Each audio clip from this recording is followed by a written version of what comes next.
नमस्कार, मेरा नाम डॉक्टर नरेश कुमार इंगले। मैं एक मनोचिकित्सक, सेक्स रोग तथा व्यसन मुक्ति तज्ञ हूँ। आज हम जानेंगे कि मानसिक रोग क्या होते हैं और उनकी लक्षणें क्या होती हैं।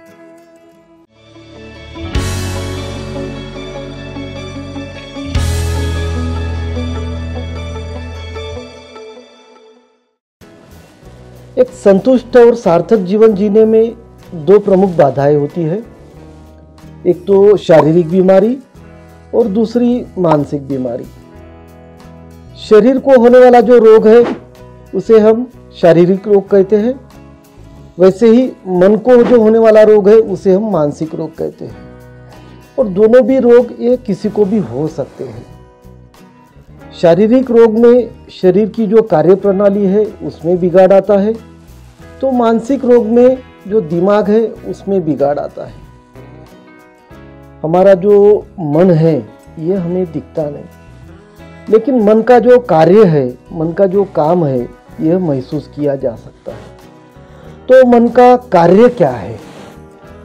हमारे जो विचार है, हमारी जो भावनाएं हैं, फिर हमारा जो व्यवहार या बर्ताव है, यह सभी मन की कार्य में आते हैं। यह एक गलत धारणा है कि कमजोर दिमाग वाले को मानसिक बीमारियां होती है। मानसिक बीमारियां यह किसी को भी हो सकती है और शारीरिक बीमारियों की तरह ही मानसिक बीमारियां दवा से अच्छी हो सकती है। फिर सवाल ये आता है कि मानसिक बीमारियों के लक्षण क्या है। यह थोड़ा मुश्किल ऐसा सवाल है, क्योंकि कई मानसिक बीमारियां हैं तो लक्षण भी कई हैं, लेकिन अजीब सा बर्ताव या व्यवहार या पागलपन जिसे आमतौर पर लोग कहते हैं, यह एकमात्र लक्षण लोग जानते हैं। अगर मानसिक बीमारियों के लक्षणों को हमें वर्गीकृत करना रहा तो यह हम तीन तरह से वर्गीकृत कर सकते हैं। एक है मानसिक लक्षण, दूसरे है व्यवहार या बर्ताव संबंधी लक्षण और तीसरा है शारीरिक लक्षण। तो सबसे पहले हम देखेंगे मानसिक लक्षण। तो सबसे पहला है मानसिक लक्षण। जो मानसिक लक्षण है यह वास्तविक होते हैं, कष्टदायक होते हैं।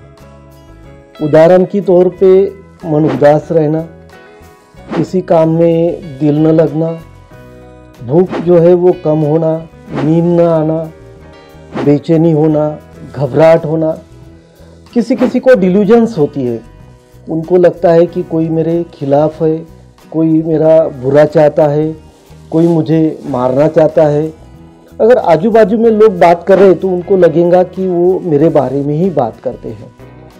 कोई मरीजों को जो है उनको हेलुसिनेशंस होती है, उनको कानों में आवाज़ें आती है, उनको लगता है कि कोई तो भी बात करता है, कोई कानों में आवाज़ें दे रहा। इधर उधर देखा तो कोई भी नहीं रहता, लेकिन फिर भी उनको लगता है कि नहीं, कोई तो भी है और कोई तो भी बात कर रहा। ये हो गए मानसिक लक्षण। फिर दूसरा है व्यवहार या बर्ताव संबंधी लक्षण। उनका जो व्यवहार है या बर्ताव है इसमें हमें परिवर्तन दिखाई देता है। उदाहरण के तौर पे अपने विचारों में रहना, बात करना जो है उनका कम हो जाता है। फिर थोड़ी थोड़ी बातों के ऊपर चिड़चिड़ करने लगते हैं।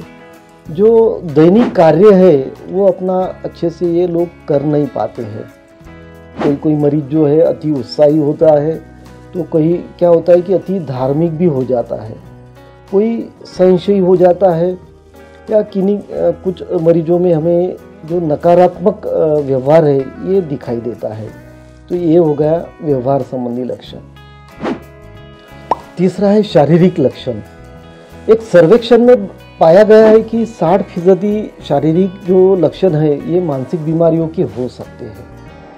और शारीरिक लक्षणों के कारण जो इलाज है वो भी उसी तरह से होता है।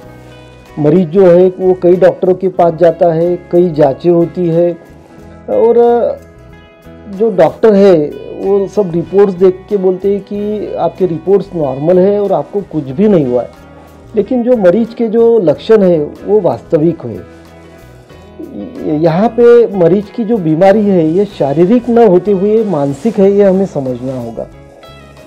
उदाहरण के तौर पे चक्कर आना, सिर में दर्द होना, भूख जो है वो कम होना, फिर नींद ना आना, सीने में दर्द होना, कपकपी होना, पसीना आना, फिर किसी किसी को क्या होता है कि पूरे शरीर में दर्द महसूस होने लगता है, सुई चुभे जैसा लगता है, पूरे शरीर में जलन जैसा महसूस होता है, और किसी किसी को यौन या सेक्स संबंधी भी समस्या जो है वो महसूस होने लगती है।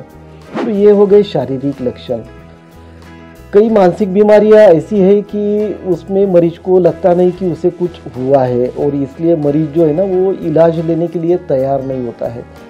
ऐसी स्थिति में जो मरीज के जो परिजन हैं उन्होंने पहल करनी चाहिए और अपने जो नज़दीकी साइकियाट्रिस्ट है उनको दिखाना चाहिए, क्योंकि मानसिक बीमारियों में जितने जल्दी हम इलाज करते हैं वही मतलब ट्रीटमेंट का जो अवधि है वो तो कम होता ही है, लेकिन वो एक फ़ायदेमंद रहता है पेशेंट के हिसाब से भी। मानसिक बीमारियों में जितने जल्दी हम इलाज शुरू करते हैं तो उतने जल्दी जो मरीज है वो भी अच्छा होता है और ट्रीटमेंट का जो अवधि है वो भी छोटा होता है। तो इसलिए हमेशा जल्दी से जल्दी ट्रीटमेंट करना ये हमेशा फ़ायदेमंद होता है। मुझे उम्मीद है कि हमारे इस वीडियो में मानसिक रोग और उनकी लक्षणें, उनके बारे में बताने में हम सफल हुए होंगे, और इसी तरह से मानसिक स्वास्थ्य के संबंधी नई नई जानकारियाँ लेकर हम आते रहेंगे। बस आपको इतना करना है कि हमारे जो वीडियोज़ है उसको आपको लाइक करना है और साथ ही में हमारे चैनल को आपको सब्सक्राइब करना है। धन्यवाद।